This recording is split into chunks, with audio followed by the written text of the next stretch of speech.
रियासत उत्तर प्रदेश के कुशीनगर जिले में शादी का घर उस वक्त मातम कदे में तब्दील हो गया जब 22 खवातीन कुएं में गिर पड़ी और उनमें से 13 की मौत हो गई।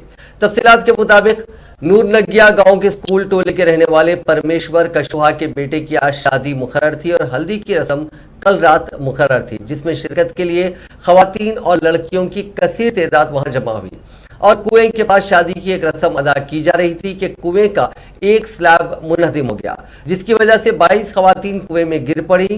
पुलिस ने मकामी लोगों की मदद से उनमें से 9 को बचा लिया, जबकि 13 की मौत हो गई। महलूकीन के विरसा के लिए फीकस 4 लाख रुपए एक्स ग्रेशा का ऐलान किया गया है।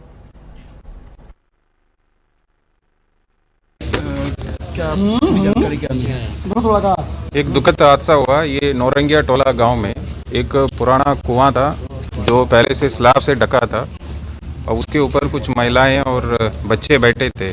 एक शादी का कार्यक्रम था, उसमें वजन ज़्यादा होने के कारण वो स्लैब टूट गया और उसके ऊपर जितने लोग बैठे थे सब लोग कुएं के अंदर चले गए और मलबा उनके ऊपर गिर गया था और उनको फिर अस्पताल लेके गए थे, बट रास्ते में ही वो ब्रॉड डेथ वो था। अभी तक यहाँ पे 11 बॉडीज यहाँ पे मरचुरी में हैं और सारे महिलाएं और बच्चियां हैं और 2 की हालत वहाँ गंभीर बताया जा रहा है कि उनकी स्थिति यहाँ आने के बाद पता चलेगा।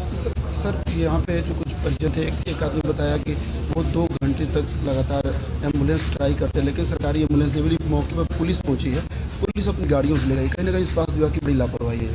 नहीं, वो जांच का विषय है। हम पहले घटना को देख लें, लोग जो घायल है और जो यहाँ का जो काम है उसको देख लें। रेस्क्यू ऑपरेशन अभी भी क्लोज नहीं किया गया। उसके बाद जिनकी भी अगर लापरवाही है उस पर जांच करके कार्रवाई की जाएगी और जो मृतक परिजन है उनको हर एक मृतक को 4 लाख रुपए का राहत आर्थिक सहायता भी दी जाएगी।